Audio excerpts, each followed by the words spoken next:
TV Productions. Oh, hi, Mr. NCTV. Oh, yes, sir. We're just working hard getting ready for that opening show in September. You need when? Tonight? Yeah, sure, we'll be ready. Yeah, no problem. No problem. Okay, yeah, I don't want to... All the guys are around. No, come on, man. I love you, too. Okay. That was NCTV. They need a show tonight. We can't do a show now. We don't have a host. I'm not gonna host it. Let's get Mikey to host it. He'll host anything.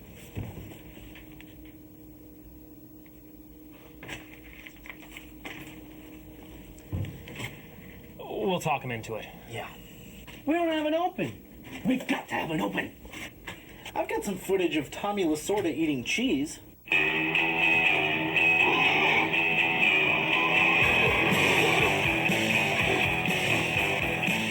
No, better yet. I've got some footage of Connie Chung and Maury Povich tongue kissing.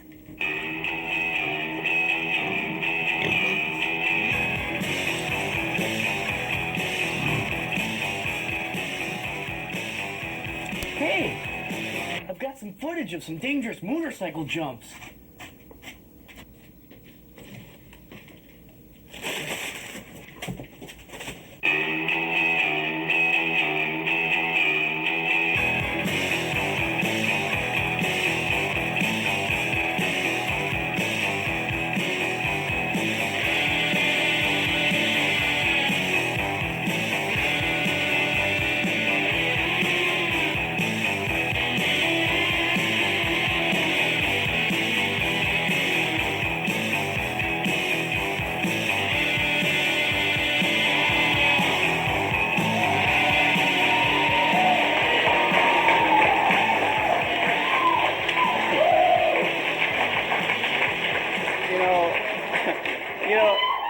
These people were laughing at that.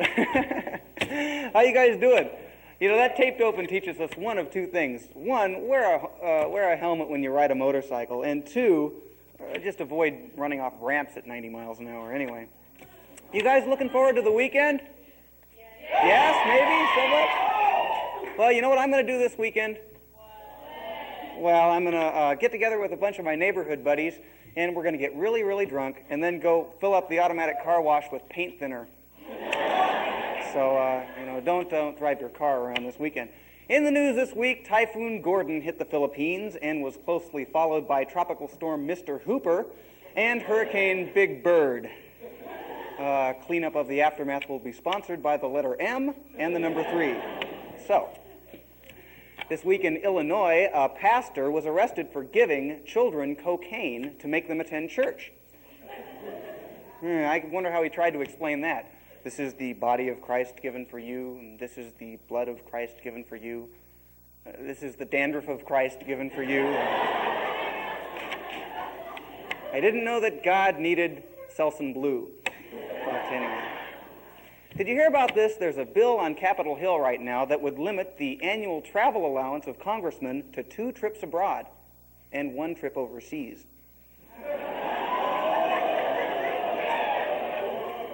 Gary Hart sponsored that one. Okay, I just made that up myself.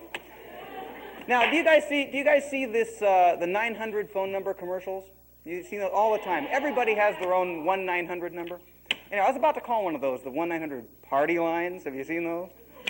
Anyway, but I was thinking, do you realize if you talk to a girl on one of those 1-900 numbers, you also talk to everyone they've ever talked to? So be careful. Anyway, now, another thing. Has this ever happened to you? The other day, I was up in the office making copies for the show tonight, and I tripped and fell on the copy machine and inadvertently cloned myself. I was literally beside myself after that one. Okay. All right, well, that concludes the groaning portion of the competition. Is the caller there? Yes, hello? Hi, go ahead, caller. You're on the air. Hello? Yes, go ahead, caller. I just wanted to ask Toby if it was his horrible goalpost accident in the 1973 World Cup that eventually drove him to drink. Good question, caller. Toby? Well, I would have to say that definitely had something to do with it. Everyone has to deal with their own private demons. I believe that's what Picasso was saying in his painting, Man in Pain Misusing Staple Gun. But everyone deals with these in different ways. I turn to the bottle. Some go to therapy, some analysis, and others just an autographed picture of David's soul. All right, Toby. All right, we're in Pullman, Washington, talking about alcoholic soccer-playing art critics. And Donahue will be right back. Stay tuned, won't you?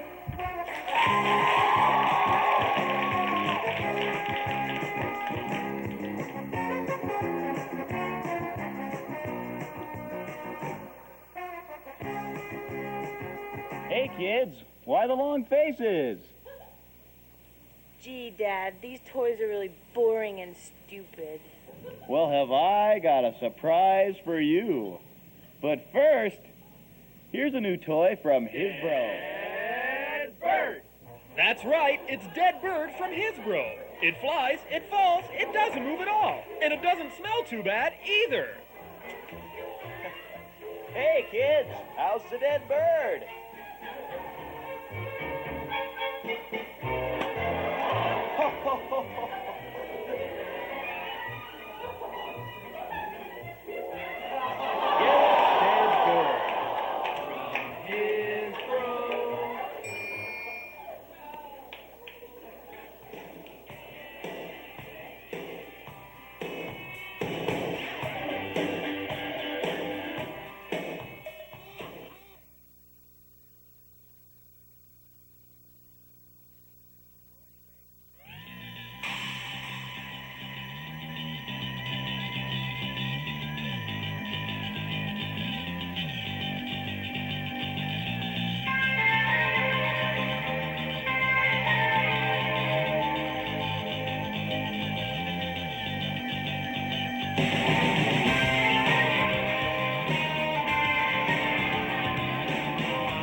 Our tests show that your son apparently overdosed on drugs. We're not sure if he'll come out of his coma, but we're hoping for the best. My God! What drug was it, Doctor? To be honest with you, sir, we don't know. It'd probably be easier to tell you what little Bobby didn't take. Apparently, he's had every drug known in his body but two. Every known drug in his body but two.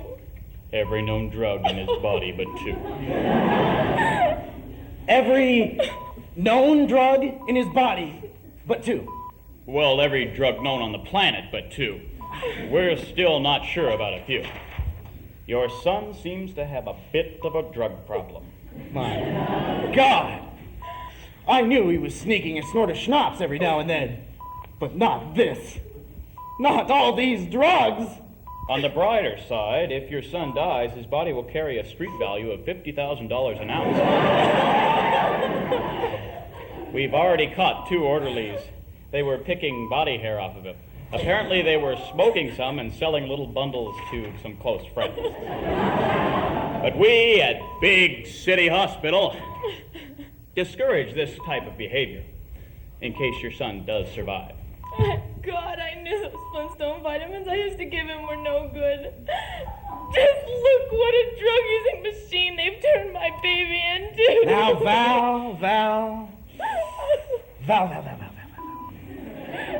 Val, neither you nor I could have prevented little Bobby's slide into the abyss. This was caused by one man and one man alone. You mean? Yes. The stereotypical drug pusher. I'm afraid your husband is right, ma'am. Only the stereotypical drug pusher could have dragged Bobby into such drug abuse. That's bullshit. Doodoo, and you know it, man. The stereotypical drug pusher! You vile human being! You may have killed my son! No. Bobby tied his own noose, put it around his own neck, and danced on a grease balance beam, laughing at society and its rules, until he finally slipped. Bobby would have never done this on his own. You stereotypical drug pusher, you! No, man. Bobby's been blackmailing me for over 12 years now, man. Back in the first grade. Me and Bobby and me. Anyway, we were best friends. One day I pinched a pack of bubble gum from the grocery store, and Bobby said that if I didn't pay him my lunch money every day, that he'd knock me off to the pigs, man. So I paid all the money until 8th grade, and I started dealing drugs to pay for my mom's breast enlargement operation. That's 15 grand a breast, you know. I don't believe a minute of this story. Is he telling the truth, Doc? Why, yes, sir. A good breast enlargement costs about $10,000 to $30,000, depending on the surgeon and the breast, for that matter. It's a big business. No pun intended, ma'am. Anyway, Bobby stopped wanting the money, instead he wanted the drugs, and he got really into it, man. He did more experimenting than I've ever seen, and he blackmailed me to the end. I was caught between a rock and a pack of strawberry-flavored Hubba Bubba. My God, I can't believe it. I just can't believe it. I can't believe you took a whole pack of gum and didn't pay for it. I just gum, man. Chill You're out. a sick man, Mr. Stereotypical Drug Pusher. American society is falling to bits because of petty theft. We should strip you naked and throw you to convenience store owners and let them tear you to shreds. Why did you have to deal drugs? You could have opened a deli or something. Paid off my son with submarine sandwiches and microwave burritos. No, I checked into that, man. The overhead costs and startup costs alone would have put me right under. I mean, selling drugs is the easiest way to make a living. Like, you can start with $20, and you don't have to have any special training or management, and it's easier to get into than Amway. I don't believe that for a minute. Doc, is he telling the truth? I'm afraid he's right. Opening a small deli would put him at about $100,000 owing. It would mean a credible inversion. It would mean an incredible burden for a boy with an 8th grade education. And besides, look at this guy. Would you want him fondling your bagel? Now, Mr. Stereotypical Drug Pusher, I understand that drugs may have offered you the easiest route to the American dream, but that route can kill. Just look what it did to our little Bobby. But enough about Bobby. About this deli you want to start. Say I front you the money, give you a fair 6% interest rate. What do you say to that, Slugger? You got yourself a deal, sir. Hey, call me Dad. Thanks, Dad. I'll do it for Bobby. Oh, I wouldn't do that, Mr. Stereotypical Drug Pusher. Mr. Deli Owner. Bobby here won't be having any solid foods for the better part of 20 years. Well, then I'll do it for all of us. God bless us all. Everyone.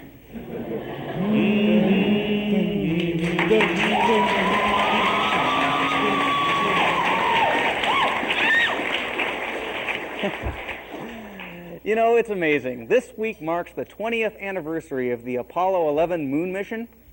It's weird. We can put a man on the moon, but we still can't get them to quit making Police Academy movies. What does that say about America? You know, when they first came to me this week and said, Mike, we want you to do a package on drugs this week. Well, at first, naturally, I refused. But then I realized all I had to do was visit a drugstore. So here, then, is our trip to downtown Pullman, a little background information on drugstores, and then some mindless potpourri. You know, outside of Memphis, Tennessee, the city of Pullman has more drugstores than any city in the world. That's because Pullman is the NyQuil capital of the world. It's known as the city that always sleeps. So let's take a leisurely stroll into White Drug right now and find out why. Come on. Come on along. Hey, here's an interesting item. It's Fanny Pack, the most compact casual sport necessary. You know, I went out with a girl in high school named Fanny Pack. She was also a casual sport, sanctioned by the high school. Oh, wow, look, it's fun and fitness key rings. Yeah, but let me give you a warning. When you start thinking about hippos doing jumping jacks, it's time to separate the fun from the fitness. Here's an interesting item. It's Incredible Imposters. Now you can impersonate one of David Crosby's drug-induced flashbacks.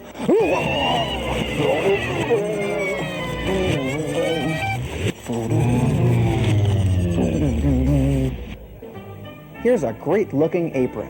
It says, "Count the ways." According to Dr. Ruth, there are 17 ways. Here's a very useful item. It's Instant Cold. Perfect for those days when you want to call in sick for work, but you feel like $1,000,000. Hey, look, it's the Cutter Snake Bite Kit. Comes complete with one pissed-off Burmese python. Here's a little something I do to entertain myself during the long summer months, and I encourage each and every one of you to try this at your own local drugstores. What you do is you take these contraceptive sponges, okay, come on, follow me, and you take them over to the kids section, okay? So, let's recap. You take the contraceptive sponges over to the kids section and mix them up with the sponge alphabets, okay? And then you just cover them up with lots of letters, sponge letters, and then you stand back and watch the fun.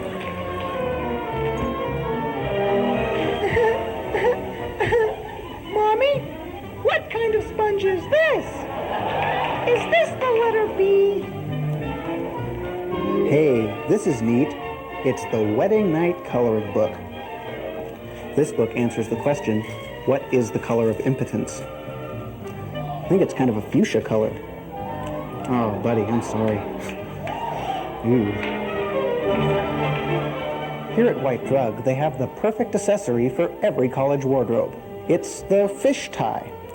Now, the only problem with the fish tie is that if you leave it at room temperature for too long, it starts decaying and picking up diseases. Well, looky here. It's my perfect partner bed sheets, printed with this guy, lost deep in thought.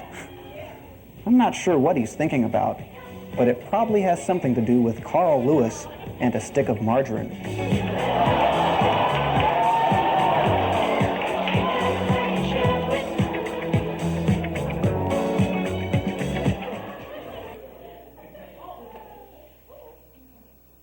Here's an item I think we can all relate to. It's the University Bookstore Manager Bank.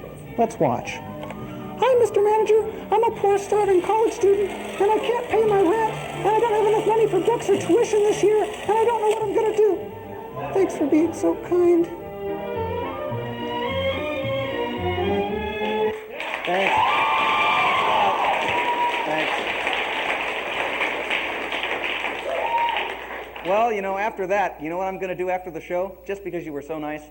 I'm going to drive to a small town where no one knows me. I'm going to watch the local news, write down the names on the credits, and sign them all up to receive free literature from the Navy. Okay. Anyway, let's see. Coming up next on Live at 8, we have a visit with the catastrophe... Let me start again. Coming up next on Live at 8, we have a visit with the Catastrophe family and also a conversation with the frozen head of Walt Disney. So come on back. Stick around. Live at 8 will be right back. Don't go away. Please. So here's this guy, the world-famous game show host. Then I got hooked on charisma. I almost lost it all. You know, charisma can kill a career. Because when you're on charisma, man, you can get by on your looks alone. You don't need talent. Just look at John Davidson, Geraldo Rivera, Dan Quayle, Maury Povich, Tony Danza. B. Arthur? Stop! B. Arthur? I was on charisma for a long, long time. I had money, I had fame, I had babes. Pewter flatware. Boy, I had babes. It seemed my good fortune would never end. Then one night, my hair freaked out. It just wouldn't fall into place. I thought I lost it all. Anyone that tells you charisma's not addictive, they lie. Dick Clark, man, it could happen to you, okay? Jump on the George Bush bandwagon. Say no to charisma.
Hi, honey, I'm home! What was that? Oh, you know the dynamite Junior's been making with his chemistry set? Yes? Well, he left some out on the lawn again. Oh, I know how mad that makes you, too. Well, yeah, I guess I kind of overreacted and hucked it on over the fence into the Johnson's yard and landed in their barbecue. And during their family reunion, too. Yeah, there's pieces of bone and charred bits of flesh everywhere. Oh, well. How was your day at the nuclear plant? Apparently not too good. Ed called in sick, so I had to watch the reactor, and I started talking about the Steelers game to Jimmy there, and I kind of had a meltdown. Just a little small. But, you know, we had to clear out a 20-mile radius. That was the good part. Ah, well, it could have happened to anyone. Well, how was your day, honey? Oh, pretty good. Except I got the cat caught in the garbage disposal. Well, that's okay. We're going to have him spayed tomorrow anyway. Hi, Mom. Hi, Dad. Wow, did you see the Johnson's place? Boy, what a mess. Oh, what are you doing with that knife, son? What the hell do you think you're doing? Oh, this? Well, I was out in the yard. I remember I went out and I tripped over the hedge and I stopped and I cut Jimmy's neck and I think he's dead. Well, okay, son. That's fine. Jimmy was a little brat. I was going to shoot him tomorrow anyway. Thanks, Dad. Well, where are we going to go for vacation this summer? Well, I think we're going to have to rule out Yellowstone just because of that little accident with the hibachi last year. Dear! Hey, now, that's not fair now. I wasn't the one that got us kicked off that Alaskan oil tanker. One more beer for the captain, you said. One more beer for the captain. Oh, come on, you guys. Quit it out. Where are we going to go? Junior, Yeah? let me tell you something. We're going to have to go somewhere so terrible, so horrific, so trouble-ridden, that even we can't do any damage there. Oh, not Washington, D.C. again. No, son. Worse. You mean? That's right. Yep.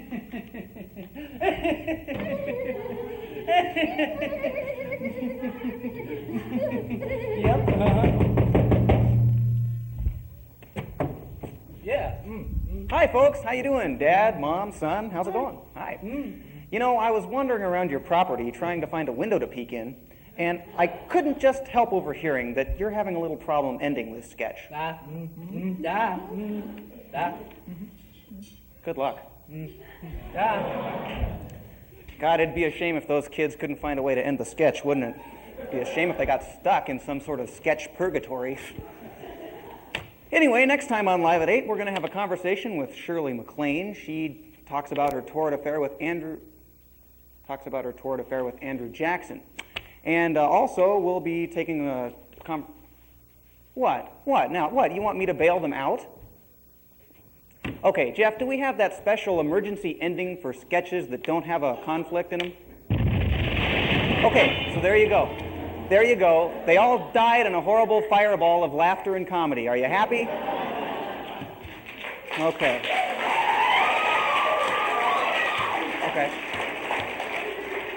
It kind of rules out a sequel, but that's the kind of things that happen here at Live at 8. Anyway, we're almost done. Next week on Live at 8, we're going to talk to Burl Ives. He's doing the new voice for a cartoon character called Bingo the Blood-Crazed Pit Bull. Be appearing on Saturday mornings here. Anyway, so I'd like to thank you guys for coming. Did you have a good time? Okay, good. That's all we ever wanted you to have. Thanks for watching, and we'll see you next time. Live at 8 will be back. Bye-bye.